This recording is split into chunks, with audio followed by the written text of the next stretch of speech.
je pense qu'au milieu des années 90, d'abord, le discours sur la souveraineté alimentaire, il était nécessaire et sain parce que c'était une défense finalement des paysans qui avaient les moins armés face à la concurrence internationale euh, contre la promotion assez dogmatique d'une libéralisation et d'une globalisation des échanges agricoles. Donc, il faut replacer la création du terme dans son époque.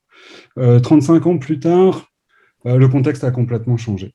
On a un repli national qui est presque une tendance généralisée aujourd'hui, et l'idée de souverainisme, elle ne peut pas être manipulée comme en 1995.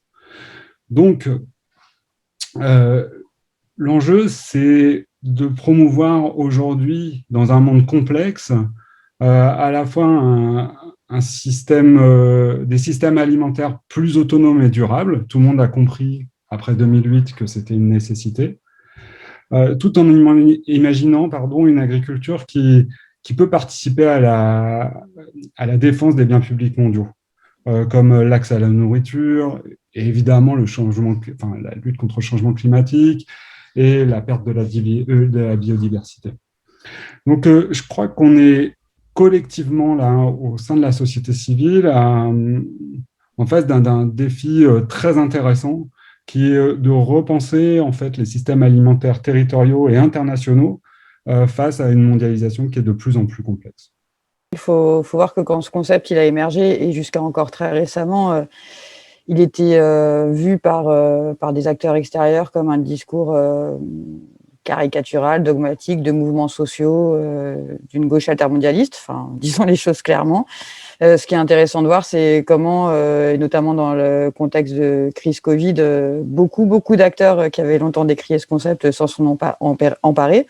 Et le mot souveraineté alimentaire, aujourd'hui, c'est une expression qui est réellement à la mode, même si, bien sûr, on ne met pas du tout les mêmes choses derrière en termes de définition, en tout cas par rapport à la genèse et ce qui a amené à produire ce concept. Et en effet, l'émergence de ce concept, elle est arrivée face à des enjeux majeurs de libéralisation de l'agriculture, d'une mondialisation de nos marchés agricoles et alimentaires, et d'une internationalisation des filières agricoles et alimentaires. Ce qu'on observe 15 ans après, c'est que ce phénomène-là, il est allé crescendo, il s'est encore plus accentué, et on en voit complètement les limites aujourd'hui. Et si aujourd'hui, on est sur la 4e année consécutive où les chiffres de la faim augmentent, si on est à l'aube d'une crise alimentaire mondiale majeure, on parle de pandémie de la faim, on est quand même sur une situation extrêmement critique, c'est bien parce que on voit la défaillance de notre système agricole et alimentaire mondialisé actuel. En ce sens-là, les réponses que peut apporter la notion de souveraineté alimentaire sont complètement d'actualité, à mon sens, et elles demandent en fait une vraie modification, pas seulement de nos politiques agricoles, pas seulement de nos modèles agricoles, mais de nos modalités de production, de transformation et d'échange entre les peuples. Et c'est peut-être l'occasion un peu de remettre justement ces questions de manière cohérente et transversale sur la table. Une des grosses limites qu'on peut observer, c'est l'incohérence des politiques publiques aujourd'hui qui touchent aux enjeux du système agricole et alimentaire, et qui font qu'on ne va pas pouvoir agir en fait sur l'ensemble de la chaîne, l'ensemble de la filière. Il y a bien sûr les questions de gouvernance aussi de ces systèmes agricoles et alimentaires, mais on ira peut-être un peu plus en détail là-dessus après.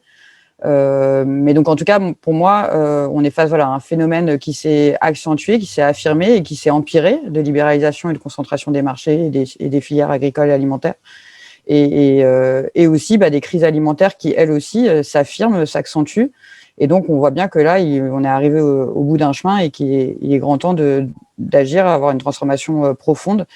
Et les principes de la souveraineté alimentaire, pour moi, peuvent permettre cela.